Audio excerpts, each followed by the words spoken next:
अस्सलाम वालेकुम स्टूडेंट्स। आज हमारा टॉपिक है प्रॉब्लम्स इन रिग्रेशन। जैसे पहले हमने किया था मल्टीपल रिग्रेशन मॉडल किया था, तो मल्टीपल रिग्रेशन मॉडल के अंदर डिफरेंट प्रॉब्लम्स जो हैं वो हमें फेस करनी पड़ती हैं। वो प्रॉब्लम्स कौन सी हैं उनको आज हम थोड़ा सा डिटेल में जो है वो देखते हैं।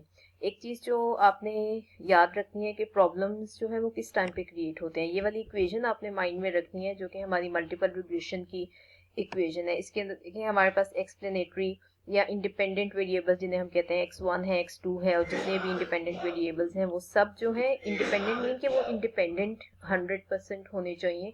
अब इन इंडिपेंडेंट वेरिएबल्स की ना आपस में किसी किस्म की कोई कोरिलेशन नहीं होनी चाहिए। लाइक x1 और x2 है तो ये बिल्कुल एक दूसरे से भी इंडिपेंडेंट होने चाहिए, इनको आपस में लिंक्ड नहीं होना चाहिए। अगर ये इनका कोई आपस में लिंक निकलता है तो वो फिर आगे आपके मॉडल के अंदर जो है वो प्रॉब्लम्स क्रिएट करता है। दैट मीन्स जिस टाइम पे आप अपना डेटा कलेक्ट कर रहे होते हैं उस टाइम पर ही आपने अपने जो एक्सप्लेनेटरी वेरिएबल्स हैं उनकी सिलेक्शन बहुत ही ध्यान के साथ करनी है, ताकि आगे जाके आपकी मॉडल की जो भी आप उसकी बेस पे रिजल्ट्स कैलकुलेट कर रहे हैं उसके अंदर किसी किस्म की कोई प्रॉब्लम नहीं आनी चाहिए। ठीक है, लेकिन हम क्योंकि प्रॉब्लम्स की बात कर रहे हैं तो वो प्रॉब्लम्स अगर ये इस तरह के जो इंडिपेंडेंट वेरिएबल्स हैं आपके पास, इसमें अगर इनका कोई भी आपस में कोरिलेशन डेवलप हो जाता है तो आगे फिर मॉडल में आपको किस किस्म के प्रॉब्लम्स जो है वो फेस करने पड़ सकते हैं। डिफरेंट टाइप्स के मैथमेटिकल और स्ट्रक्चरल ट्रैप्स हैं जो कि आपके रिजल्ट्स को ना सिर्फ मिसलीड कर सकते हैं बल्कि वो कम्प्लीटली इनवैलिड भी हो सकते हैं आपके रिजल्ट्स,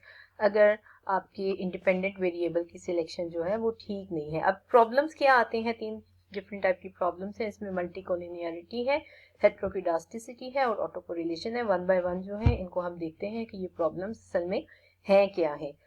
सबसे पहले उसमें आती है मल्टी कोलिनियरिटी या इसको हम कहते हैं ओवरलैपिंग प्रॉब्लम। इसमें बेसिकली क्या होता है कि अगर आपकी इंडिपेंडेंट वेरिएबल की सिलेक्शन ठीक नहीं है तो किस तरीके से ठीक नहीं है, मे बी आपने जो इंडिपेंडेंट वेरिएबल्स लिए हुए हैं वो दोनों एक ही काम कर रहे हैं, वो ट्विन्स हैं फॉर एग्जांपल, वो एक ही काम कर रहे हैं। ठीक है, तो अगर आपने ऐसे इंडिपेंडेंट वेरिएबल्स लिए हैं जो आपको एक ही तरह के रिजल्ट्स प्रोड्यूस करके दे रहे हैं तो फिर क्या हो सकता है, वो आपके मॉडल के रिजल्ट को खराब कर सकते हैं। फॉर एग्जाम्पल यहाँ पे हम एक दो एग्जाम्पल्स लेते हैं और उसके थ्रू उसको अंडरस्टैंड करने की कोशिश करते हैं कि असल में मल्टीकोलिनियरिटी जो है वो क्या है। जनरल एक एग्जाम्पल लेते हैं, अपनी इकोनॉमिक्स से हटके एक एग्जाम्पल लेते हैं और एक एग्जाम्पल जो है वो हम इकोनॉमिक्स वाले पॉइंट ऑफ व्यू से लेते हैं। Imagine that you are trying to predict person's height based on two variables. ठीक है, दो वेरिएबल्स हैं, एक वेरिएबल आपने डिसाइड किया the length of the left leg और सेकंड आपने वेरिएबल ले लिया length of the right leg. अब दोनों क्या है, ये तो दोनों एक साथ ग्रो कर रही हैं अगर आपने, और एक ही चीज को एक्सप्लेन कर रही है। दैट मीन्स कि आपने अपना सिलेक्शन ऑफ इंडिपेंडेंट वेरिएबल्स जो है वो ठीक नहीं किया है।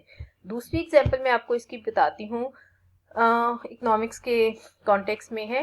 Imagine you are trying to predict household spending और कंजम्पशन, और आपकी कंजम्पशन जो है वो दो चीज़ों पे बेस कर रही है, फैमिली इनकम के ऊपर और वेल्थ और टोटल एसेट्स के ऊपर। अब आपने ये दो चीज़ें जो ली हैं, आपका मॉडल कैसा लगना चाहिए, spending is dependent on income plus wealth. अब जिसकी इनकम ज्यादा है जाहिर है वो सेविंग ज्यादा करता है और उसकी वेल्थ भी उतनी ही ज्यादा डिवेलप हो रही है। दैट मीन्स आपकी जो वेल्थ है वो किस चीज के ऊपर डिपेंडेंट है, किसी हद तक वो आपकी इनकम के ऊपर डिपेंडेंट है। तो यहाँ पे क्या हो गया, रिलेशनशिप डिवेलप हो गया है, एक x2 का x1 के साथ रिलेशनशिप जो है वो डिवेलप हो गया है। इससे क्या होगा, अगर रियल लाइफ में देखा जाए तो person income increases, they tend to accumulate more wealth over time, यानी कि इनकम इंक्रीज होगी, आपकी वेल्थ जो है वो ऑटोमेटिकली साथ में इंक्रीज होना शुरू हो जाती है। People with high wealth often have higher incomes from investment और हाई पेइंग जॉब्स। ठीक है, ये भी ठीक है कि आपकी इनकम इंक्रीज होती है, आप डिफरेंट जगह इन्वेस्ट कर सकते हैं और उस इन्वेस्टमेंट से फर्दर इनकम जो है जनरेट कर सकते हैं। अगेन आपकी वेल्थ जो है वो इससे जनरेट हो सकती है। अब दो वेरिएबल क्या हो गए, कोलिनियर हो गए, एक वेरिएबल जो है वो दूसरे के साथ उसका कोई ना कोई एक रिलेशनशिप डिवेलप हो रहा है।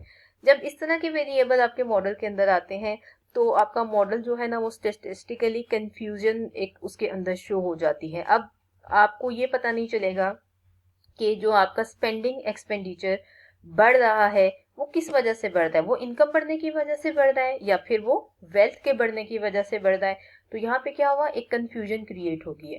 तो ये कंफ्यूजन किस लिए क्रिएट हो गया, क्योंकि आपका जो इंडिपेंडेंट वेरिएबल था, इंडिपेंडेंट वेरिएबल्स दोनों थे, वो दोनों जो है वो कोरिलेट हो गए। अब जो है ना, आप डायग्राम को देखें, मल्टीकोलिनियरिटी की डायग्राम जो है ना, वो आपको इस तरह बहुत ज्यादा डॉट्स जो हैं इस लाइन के ऊपर नीचे जो है वो नजर आएंगे। ये शो कर रहे हैं कि आपके जो इंडिपेंडेंट वेरिएबल्स थे उनके अंदर बहुत हाई लेवल की जो है ना कोरिलेशन डेवलप हुई है। आम मैं आपको नॉर्मल वाला दिखाती हूँ। नॉर्मल जो रिग्रेशन लाइंस होती हैं वो ऐसी होती हैं, एक लाइन है और उसके ऊपर नीचे नंबर पॉइंट्स जो है वो लिमिटेड पॉइंट्स आपको नजर आ रहे हैं, ठीक है। वो दिखा रहे हैं कि दो आपका डिपेंडेंट और इंडिपेंडेंट वेरिएबल जो है उसके अंदर एक नॉर्मल सी कोरिलेशन जो है वो आपको नजर आ रही होती है। मल्टीकोलिनियरिटी के केस में क्या होता है कि ये जो पॉइंट्स हैं ये बहुत ज्यादा हैं और ये आपके इंडिपेंडेंट वेरिएबल्स की आपस में भी ना सिर्फ डिपेंडेंट और इंडिपेंडेंट वेरिएबल की कोरिलेशन को शो करें, बल्कि जो आपके इंडिपेंडेंट वेरिएबल्स हैं उनकी भी आपस की कोरिलेशन को जो है ये शो करना शुरू हो जाते हैं, जिसकी वजह से ये जो पॉइंट्स हैं ये बहुत ज्यादा आपको यहाँ पर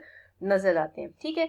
तो जब आपने सिलेक्शन करनी है अपने मॉडल के लिए इंडिपेंडेंट वेरिएबल की, तो ऐसे इंडिपेंडेंट वेरिएबल्स को इंट्रोड्यूस करना है जो कि आपस में कोरिलेटेड ना हो, आपस में आपके इंडिपेंडेंट वेरिएबल्स का कोई किसी किस्म का लिंक नहीं होना चाहिए, बिल्कुल 100% इंडिपेंडेंट जो है वो होने चाहिए। और अगर आप करते हैं तो जाहिर है फिर आपके जो रिजल्ट्स हैं वो क्या होते हैं, वो आपको मिसलीड करते हैं। सेकेंड प्रॉब्लम जो आती है आपकी मल्टीपल रिग्रेशन के अंदर वो है हेट्रोकिडास्टिसिटी है।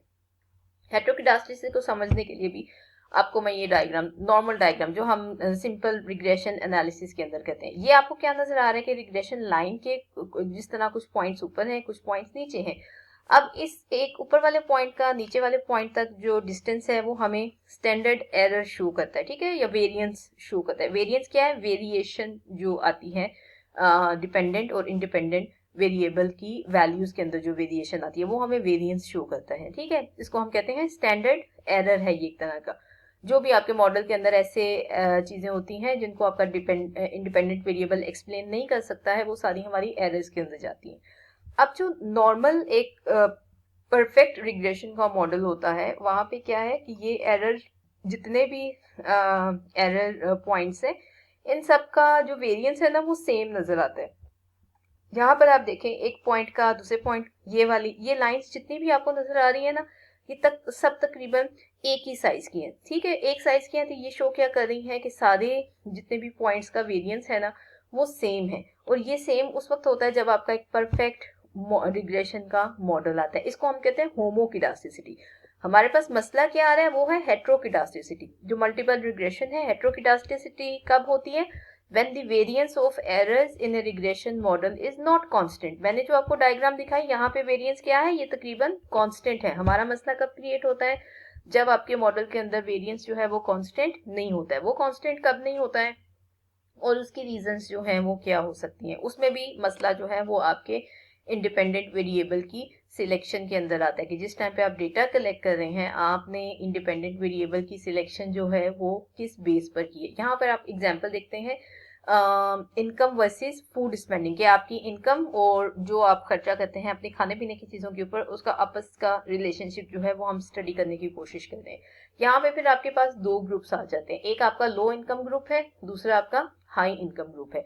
लो इनकम ग्रुप का अगर आप खाली डेटा उठाते हैं और उनकी इनकम और फूड स्पेंडिंग देखते हैं तो वो नॉर्मल एक आपकी रिग्रेशन लाइन डेवलप होती है, क्योंकि मोस्टली जो फैमिलीज लो इनकम ग्रुप वाली होती हैं उनका एक स्पेसिफिक अमाउंट होता है जो कि वो अपनी ग्रोसरीज के ऊपर सर्वाइव करने के लिए स्पेंड करते हैं, और उनके स्पेंडिंग पैटर्न्स जो है उनमें बहुत ज़्यादा हमें डिफरेंस जो है वो नज़र नहीं आता है। डिफरेंस कहाँ पे नज़र आता है, वो हमें नज़र आता है हाई इनकम ग्रुप्स के ऊपर, ठीक है। These families have a choice, some might still eat simple home cooked meals, low spending, while others might dine at expensive restaurants every night, very high spending। ठीक है, अब इसके अंदर हमारे पास दो ग्रुप्स डेवलप हो गए। एक ग्रुप कौन सा है, हाई इनकम ग्रुप वाला, कि वो इनकम बढ़ने के बावजूद भी जो है अपने घर में सिंपल खाना जो है उसको खा रहे होते हैं, यानी कि उनका स्पेंडिंग एक्सपेंडिचर जो है वो बहुत ज्यादा उसके अंदर वेरिएशन नहीं आती है। लेकिन दूसरा ग्रुप वो है जो कि इनकम बढ़ने के साथ साथ उनके डाइन आउट जो है वो ज्यादा हो जाते हैं और उनकी जो फूड के ऊपर स्पेंडिंग है वो बहुत ज्यादा हो जाती है। अब ये देखें ग्रुप एक ही है लेकिन इनके जो स्पेंडिंग पैटर्न्स है ना उनके अंदर बहुत ज्यादा डिफरेंस जो है वो हमें नजर आ रहा है, क्योंकि उनकी स्पेंडिंग हैबिट्स जो है वो मुख्तलिफ है। तो जब आप हाई इनकम ग्रुप वाले लोगों का डेटा उठाते हैं तो वहां पे जो आपका वेरिएंस है वो कांस्टेंट नहीं रहता है, ठीक है। अगर आप लो इनकम ग्रुप वालों का लेते हैं तो वहां पे आपके रिजल्ट ठीक आएंगे, लेकिन अगर आप हाई इनकम ग्रुप वालों का डेटा उठाते हैं तो वहां पे आपको मुख्तलिफ किस्म की जो रिजल्ट्स हैं वो फेस करने पड़ सकते हैं, जो कि मिसलीडिंग रिजल्ट जो हैं वो हो सकते हैं, ठीक है। तो अगर इस तरह के डिफरेंट वेरिएंस के साथ आते हैं तो वो आपकी प्रॉब्लम कहलाती है heteroscedasticity, where the variance of the errors in regression model is not constant. यहाँ पे आप देखें, इसकी डायग्राम को देखें, यहाँ पे कोन लाइक या फैन टाइप की जो है ना एक डायग्राम डेवलप होती है, जो शुरू में जो है स्टैंडर्ड एरर के जो पॉइंट्स है ना वो लाइन के साथ साथ है, लेकिन जैसे जैसे हम आगे जाते हैं तो ये पॉइंट्स जो है ना लाइन से दूर जाना शुरू हो जाते हैं, ठीक है। जितना ज्यादा ये पॉइंट्स अपनी मेन, ये येलो वाली जो लाइन है ना ये मेन रिग्रेशन की लाइन है, तो जो वेरिएंस के पॉइंट्स है ये आहिस्ता आहिस्ता क्या होते हैं उस लाइन से दूर जाना शुरू हो जाते हैं। जितना दूर जाते हैं उतना ही हम कहते हैं कि जो वेरिएंस ऑफ एरर्स है ना वो ज्यादा उसका होता जा रहा है। तो जितना ज्यादा वेरिएंस आता है एरर्स के अंदर वो आपके रिजल्ट्स को उतना ही ज्यादा मिसलीड कर सकता है। थर्ड प्रॉब्लम फिर जो आती है वो आपके पास है ऑटो कोरिलेशन की। ऑटो कोरिलेशन मोस्टली जो है वो टाइम सीरीज डेटा के अंदर हमें देखने में नजर आती है। टाइम सीरीज जो है वो डिमांड फोरकास्टिंग के अंदर आता है, तो वहां पर भी मल्टीपल रिग्रेशन मॉडल्स ही मोस्टली जो है वो हम स्टडी कर रहे होते हैं। ऑटो कोरिलेशन जो है वहां की, इसकी भी एग्जांपल लेते हैं। देखिए मेन एक चीज जो आपने शुरू से याद रखनी है ना वो ये है कि आपके जो इंडिपेंडेंट वेरिएबल्स हैं वो टोटली इंडिपेंडेंट होने चाहिए, उनको किसी भी दूसरी चीज के ऊपर डिपेंडेंट नहीं होना चाहिए। खासतौर पे जो आपकी इक्वेशन के अंदर दूसरा इंडिपेंडेंट वेरिएबल है उसके साथ तो उसका बिल्कुल किसी किस्म का कोई लिंक नहीं होना चाहिए। यहाँ पे हम एग्जांपल देखते हैं, कंसिडर द डेली टेम्परेचर। अगर आज का टेम्परेचर 40 सेंटीग्रेड है तो आने वाले कल में जो टेम्परेचर है ना वो 40 से थोड़ा सा कम होगा या फिर 40 से थोड़ा सा ज्यादा होगा। ये क्या हो गया, अब आज का जो टेम्परेचर है वो किसके ऊपर डिपेंड कर रहा है, प्रीवियस डे के टेम्परेचर के ऊपर डिपेंडेंट है। क्या हो गया, रिलेशनशिप डेवलप हो गया, आपका इंडिपेंडेंट वेरिएबल जो है वो डिपेंड कर रहा है किसी और चीज के ऊपर। इकोनॉमिक्स के अंदर इसको देखें, जो स्टॉक की प्राइसेस होती हैं, शेयर मार्केट के अंदर आप चले जाएं तो जो आज स्टॉक्स की प्राइसेस हैं वो किसके ऊपर डिपेंड कर रही हैं, वो कल वाली प्राइसेस के ऊपर डिपेंड कर रही हैं। जितनी कल वाली प्राइस थी आज स्टॉक्स की प्राइस उससे थोड़ी सी ज्यादा होगी या फिर उससे थोड़ी सी कम होगी या फिर उतनी ही होगी। तो क्या हो रहा है, स्टॉक की प्राइस भी डिपेंड है प्रीवियस डे की इंफॉर्मेशन और प्रीवियस डे का जो डेटा है उसके ऊपर डिपेंड कर रही है। दैट मीन्स यहाँ पर भी आपका जो इंडिपेंडेंट वेरिएबल है वो डिपेंड कर रहा है प्रीवियस डे की इंफॉर्मेशन के ऊपर डिपेंड कर रहा है। तो क्या हो गया, डिपेंडेंस क्रिएट हो गई है। ऑटो कोरिलेशन की प्रॉब्लम इसको कहते हैं, जहाँ पे आपका प्रेजेंट डे का जो डेटा है उसके लिए हमें चाहिए होता है प्रीवियस डे का डेटा चाहिए होता है, तो तब यहाँ पे ऑटो कोरिलेशन की प्रॉब्लम जो है वो क्रिएट होती है। ऑटो कोरिलेशन के केस में देखें रिग्रेशन लाइन कैसी आपकी डेवलप होती है, इस तरह की अपवर्ड और डाउनवर्ड मूवमेंट के साथ जो है वो आपको ये डॉटेड लाइन नजर आती है। ये स्ट्रेट एक लीनियर रिलेशनशिप जो है वो फिर नहीं रहता है। अभी हम क्या कहते हैं कि जो तीन प्रॉब्लम्स हमने देखे हैं उनको जरा हम थोड़ा सा एक टेबल की फॉर्म में रिवाइज कर लेते हैं। मल्टीकोलिनियरिटी क्या है, वेरिएबल्स जो है वो एक दूसरे को कॉपी कर रहे होते हैं, जिस तरह आप समझ लें कि आइडेंटिकल ट्विंस हैं वो एक ही काम कर रहे हैं, ठीक है।